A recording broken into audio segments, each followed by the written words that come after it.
John Stossel hosts his own 1 hour weekly Fox Business Network show, Stossel.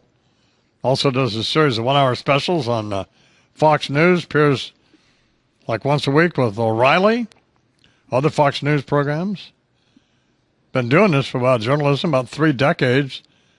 He's received 19 Emmy Awards. Ooh. 19. Wow. And he's written a number of New York Times bestseller books, well, 2, previous to this. Spent 20 weeks on the Times list. His new book is called No They Can't, Why Government Fails but Individuals Succeed. And I remarked to Mr. Stossel, I said, it's a good cover, and he says, why? And I swore at him. Yeah, you did. I apologize for that. So. How are you? I still want to know why it's a good cover. Well, you look good on it. It's kind of a three-dimensional thing. It jumps out at you. It pops. The title pops. Good. So there are a lot of covers that suck, that don't jump. You know, and it's going to be on a shelf there. And I don't know how many people still buy books in bookstores, but I know they do at airports. You see them all the time. And I'm told don't judge a book by its cover. well, no. Even if you are looking at Amazon, you're going down the list to see where it is. They list their books by showing the cover of each book numerically, and some covers jump out at you, some don't. Yours will have the luxury of jumping out at us when we're looking at Amazon to see how it's doing. Good. So, how's it doing this morning? Do you know? I amazingly have not checked Amazon this morning, though I admit to being obsessive about it. We like Lupica was on the other day with his. He writes books for kids, you know, sports books. And you don't care about this, do you? I care about sports books, but no, I care more about no, they can't. But I mean, I'm a narcissist. I know. I could just see that eye shift as soon as I mentioned Lupica, who you probably don't like anyway. But he's written this book called Game Changers. And when he appeared on the program, it was 10,040. And when he left, it was 900. So. In fact, Amazon sold out of his book. Well, I'm looking for a higher level there because last time I checked, I was 250. So you do know. You misrepresented the information. I said I didn't check this morning. When I first. What is it now, Connell? 280. 280. So. It's fallen 30 since the show started. Well, you're a popular guy, so I'll tell you how I decide who's popular is whether I like him or not. And I think that's what everybody else does.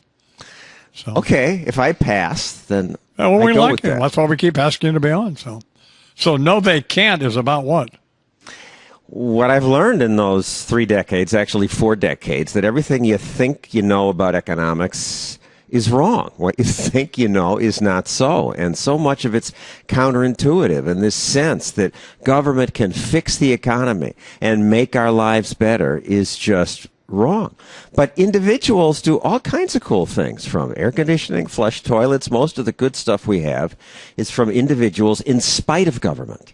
Where did we get the idea that government should go back to Roosevelt? Or I think before that, Thomas Jefferson said it's the natural progress of things for government to grow. Yeah. And if you think about it, we grow up with mommy and daddy taking care of us. Our ancestors grew up in tribes where there were 100 people. And if you didn't do what the tribal leaders said, maybe you starved if you harvested the fruit at the wrong time and didn't live long enough to give birth to the people who gave birth to us. So we're programmed to follow the planners. But that doesn't work in a country of 300 million people or a world of 7 billion. But there are those who have made the observation, particularly in this country, that we've created a society of people who want free stuff.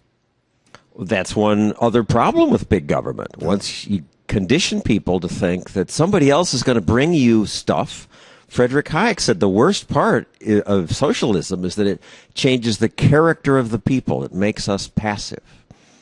Like we have problems hiring people, mostly in New Mexico for whatever reason, because people, in some cases, would rather can make just as much money or close to it by being on food stamps and welfare and unemployment than they can working. So when you factor in having to get to work and pay for gas and all that sort of thing.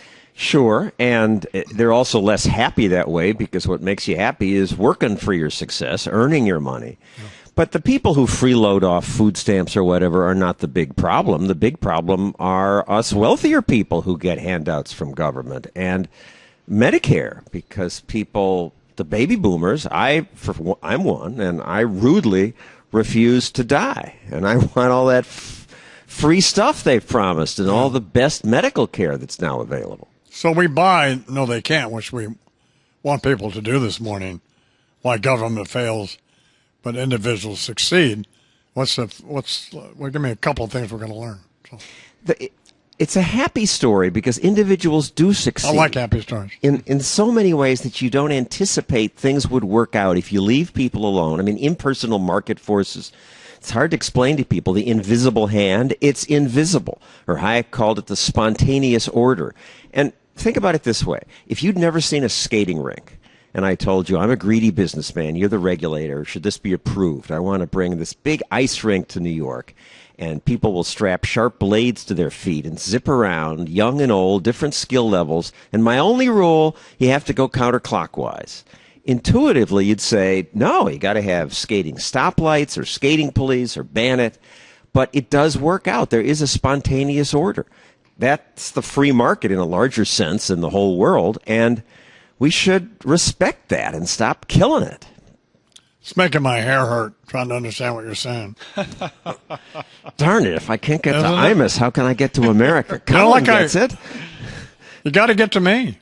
Yeah, that's right. You have to get to somebody with the attention span of a gnat. So my skating rink story was just too long? I don't know. What was it? I don't know. I'm skating counterclockwise in my head right now. I read the acknowledgments page of your book, the couple pages. And you had sex with everybody. What's that about? Ideas have sex. This is a idea I stole from a British writer, that the beauty of working with 6 people, I have a staff at Fox and at 2020 before that, is that they all research the world and we get together and our ideas merge and give birth to new ideas that are often better. And you described that as sex, so. Ideas having sex. That caught my attention. Right. Whatever works. Yeah. So if you could frame the rest of your arguments in that context, then you can reach idiots like me. So. Well, I only have sex in the prostitution chapter, but next book, I'll put more sex in for you. You support legalized prostitution? I support adults being free to do anything that's peaceful. Okay. So that would be men and women. Sure. Okay. So, well, I still don't understand. I mean, I want to go buy the book. No, they can't. I got to open it up. You didn't dedicate it to anybody. How come you didn't do that? Well, because my wife is a therapist, and she doesn't want her name out there so her patients would know who her husband is. Why couldn't you just say to my wife? I could have done that. You just seem sort of banal. What? Good one, Iman. I'm in trouble now. No. Well, I hope everything's okay. What kind of therapist is she? She's one of those, you sit down and you talk about it for 50 minutes. And how you feel about everything. Right. Yeah, that's good to have because nobody wants to listen to anybody. Well, women like to listen to each other. I once did a story about how women do better psychologically after the divorce, and the explanation was that women on average have 6 close friends that they share intimate stuff with, and men on average have 1, and it's usually the ex-wife. Well, okay, and therein lies the problem. So I'm looking through fixing the economy. Let's start there, chapter 1. Well, this is why I'm humiliating myself traveling around the country with this sign that the radio listeners can't see. No, they can't. I have this fantasy that people will march on state houses with and saying, "No, you can't. Leave us alone." Right. They probably won't, but maybe they might. But they might. So your chapter on fixing the economy. Fixing the economy means what? That an economy is not like an orchestra that needs a conductor, doesn't need a jump start, that free people left alone will make themselves prosperous if government doesn't get in the way. When we talk about the stimulus, but think about, like, I have a charity where I take my old videos and offer them free to high school teachers. And one of the more popular ones is one where I ask the high school kids, why is America prosperous? And most of the world is not.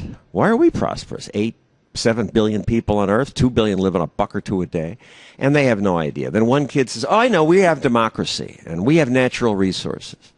I say, India has natural resources. India's poor, and they have democracy. They say, India's overpopulated.